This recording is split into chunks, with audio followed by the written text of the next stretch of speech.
अभिवादन स्वीकार कीजिए ब्रजेश मिश्रा का और आप देखना शुरू कर चुके हैं द डिबेट। बहनों भाइयों, राजनीति और उत्तर प्रदेश एक दूसरे का पर्याय है। यूपी में एक चुनाव खत्म हुआ और दूसरा चुनाव सिर पर आ गया है। ये है विधानसभा का उपचुनाव। उत्तर प्रदेश में 9 विधायक सांसद बन गए हैं, उनकी सीटें रिक्त हुई हैं, तो 9 ये सीटें और एक इरफान सोलंकी की, टोटल 10 सीटों पर उत्तर प्रदेश में उपचुनाव होने जा रहा है।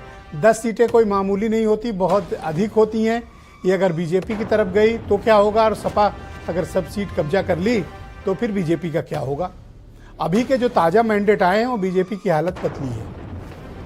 गठबंधन में समाजवादी पार्टी और कांग्रेस उत्तर प्रदेश में हावी है।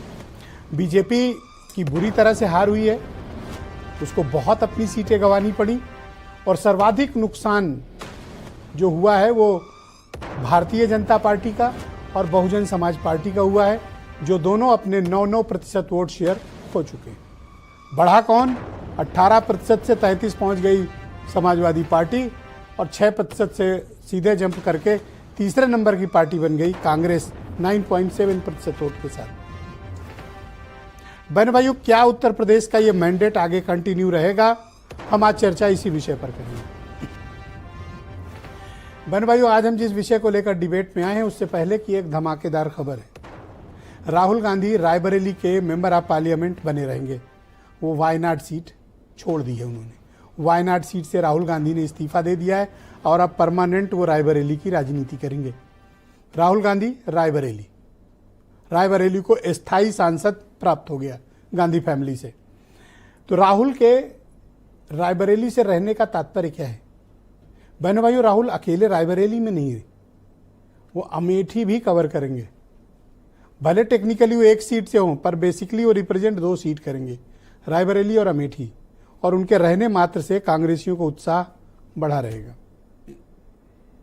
आज मल्लिकार्जुन खड़गे ने, लोग हालांकि दबी जुबानी बात कर रहे थे, लेकिन आज उन्होंने प्रियंका गांधी वाड्रा की जमकर तारीफ की और उत्तर प्रदेश में कांग्रेस के बेहतरीन प्रदर्शन का श्रेय भी मल्लिकार्जुन खड़गे ने प्रियंका गांधी को दिया है कि विपरीत परिस्थितियों में वो पार्टी के साथ वहां खड़ी रहीं, लड़ी, संघर्ष की और कांग्रेस को स्थापित कर गई।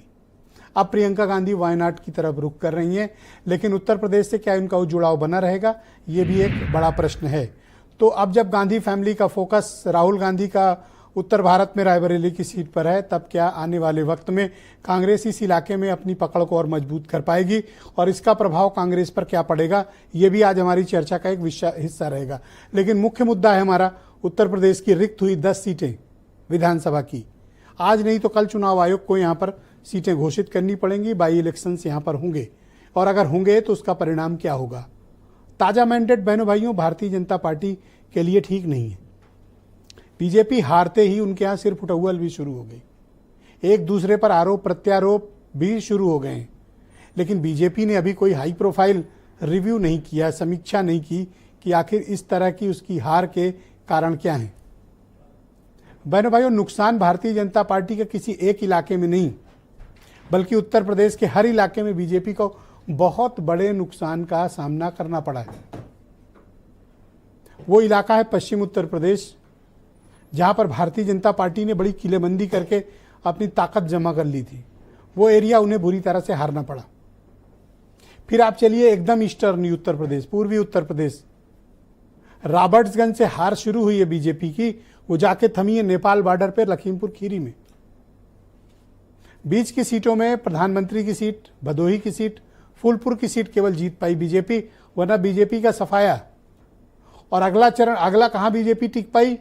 गोरखपुर रीजन में, योगी आदित्यनाथ के इलाके में, और इधर एनसीआर के इलाके में, और मध्य उत्तर प्रदेश के इलाके में, और बरेली रीजन में थोड़ा। बहनों भाइयों, इसमें कोई दो राय नहीं है कि उत्तर प्रदेश का सर्वाधिक सबसे बड़ा मतदाता वर्ग OBC community Bharatiya Janata party से अधिकांशतः शिफ्ट होकर वो समाजवादी पार्टी और कांग्रेस की तरफ चली गई है।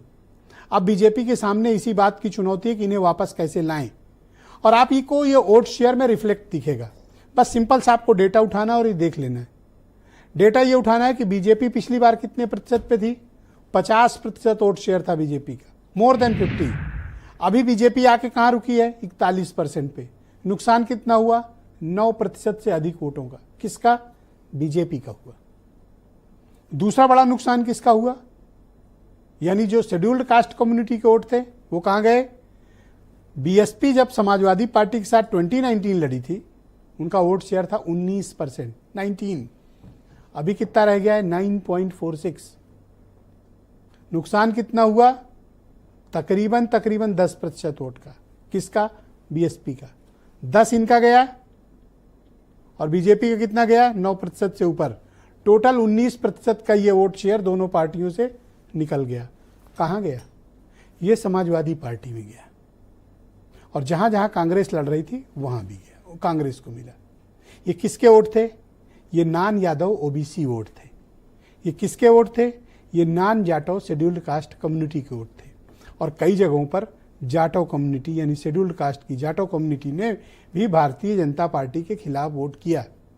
बीजेपी के लिए खास बात यह थी कि उनका जो अपर कास्ट वोट बैंक है वो कंसोलिडेट रहा, वो उनके साथ मजबूती से खड़ा रहा, जिसके कारण बीजेपी थोड़ा परफॉर्म कर पाई। अगर ये कम्युनिटी बीजेपी से थोड़ा दरकती, अपर कास्ट, ब्राह्मण, ठाकुर, बनिया, कायस्थ, ये कम्युनिटी, अपर कास्ट से केवल एक कम्युनिटी बीजेपी से गई है, उनके हाथ से स्लिप किए, वो है भूमियार। बाकी ये सब बीजेपी के साथ खड़े रहे।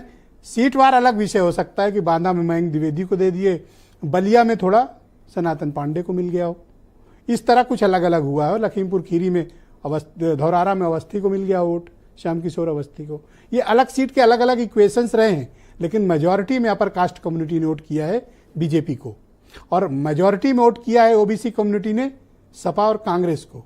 मेजॉरिटी में वोट किया है नॉन जाटव एससीज ने समाजवादी पार्टी और इधर, और मुस्लिम वोट वो एक चौराहे से होकर गुजरा, वो गया समाजवादी पार्टी में, और यादव वोट का भी यही रहा। बीजेपी को सब जगह से, ऐसा नहीं कि बीजेपी को कुछ नहीं मिला, मिला, लेकिन पॉकेट से मिला। इसीलिए आप देखें कि जो 4 लाख से जीता करते थे, वो कुछ हजार वोटों से जीतने के लिए गिरते पड़ते आगे बढ़े।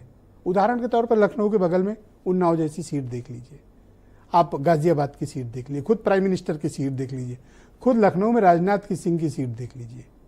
जो 5 लाख से जीतने का दावा कर रहे थे, लाले पड़ गए थे कि आगे कैसे बढ़कर वोट जीते। बामुश्किल वो 1.25 लाख वोट से जीत पाए। एक टाइम तो 75,000 तक की सिर्फ लीड थी। तो ये तबाही बीजेपी की यूं ही नहीं आई वोटों की, इसके पीछे के मूल कारणों का अध्ययन बीजेपी को करना चाहिए। अब अगला मुकाबला कहां होने जा रहा है, इन 10 सीटों पे। कौन सी, जो विधानसभा के उपचुनाव में खाली हुई हैं। सपा की हैं 4, बीजेपी की हैं 5, और एक अब इरफान सोलंकी वाली मानिए तो 5-5 दोनों की कर लीजिए। लेकिन सेंटर ऑफ अट्रैक्शन 2 सीट है। कौन सी, करहल अखिलेश यादव, मिल्कीपुर अवधेश पासी, जो इन दिनों उत्तर प्रदेश की राजनीति के सुपरस्टार हैं। जहां जा रहे हैं वहां सेल्फी खींच रही है, जहां जा रहे हैं लोग खैर मकदम कर रहे हैं, इज्जत मिल रही है बहुत अवधेश पासी को। वो सुपरस्टार हैं इस वक्त के उत्तर प्रदेश की राजनीति के। अयोध्या से चलते हैं दिल्ली तक तो हर कोई बिस जा रहा है। क्यों, क्योंकि भारतीय जनता पार्टी के न हारने वाले किले में बीजेपी को हराकर सीट जीत कर आए। तो क्या होगा इन 10 सीटों पर, आज चर्चा इसी विषय पर। कुछ स्टेटमेंट, फिर डिबेट आगे बढ़ेगी। नतीजे आए, उनकी समीक्षा हो गई है, समीक्षा चल रही है। समीक्षाओं से सबक लेते हुए हम उपचुनाव को पूरी मजबूती के साथ लड़ेंगे। हम मजबूती के साथ लड़ेंगे नहीं, इस बार जीतेंगे भी। जनता भारतीय जनता पार्टी को पसंद कर रही है, योगी जी की नीतियों को पसंद कर रही है, ये उपचुनाव में दिखेगा। जो लोकसभा के चुनाव हुए हैं, इसमें समाजवादी पार्टी नंबर 1 की पार्टी हो गई है। हम लोग ये प्रयास करेंगे कि 10 सीटों पर चुनाव विधानसभा में होने हैं, 10 सीटों पर समाजवादी पार्टी चुनाव जीते, इंडिया गठबंधन चुनाव जीते। 2024 के रिजल्ट के बाद भारतीय जनता पार्टी ने अपनी हार का एनालिसिस तो जरूर किया होगा, पर मैं उम्मीद करती हूं कि अपने अहंकार को भी वो कम रखेंगे। इस बार 2027 की राहें भारतीय जनता पार्टी के लिए आसान नहीं होंगी, क्योंकि रायबरेली से सांसद आदरणीय राहुल गांधी जी ने मन बना लिया है कि इस बार उत्तर प्रदेश के मुद्दे संसद में गूंजेंगे। तो बहनों भाइयों, आज की परिचर्चा को आगे बढ़ाएंगे। मेरे साथ दीपक रंजन समाजवादी पार्टी से हैं, अंशु अवस्थी कांग्रेस के प्रवक्ता हैं, अनिल दुबे राष्ट्रीय लोकदल से हैं, हीरो वाजपेयी भारतीय जनता पार्टी से हैं, हेमंत तिवारी जाने माने पत्रकार वीरेंद्र सिंह जी हमारे स्टेट हेड, आप सभी का शुक्रिया और धन्यवाद इस कार्यक्रम में मेरे साथ उपस्थित रहने के लिए। वाजपेयी जी, कार्यक्रम की शुरू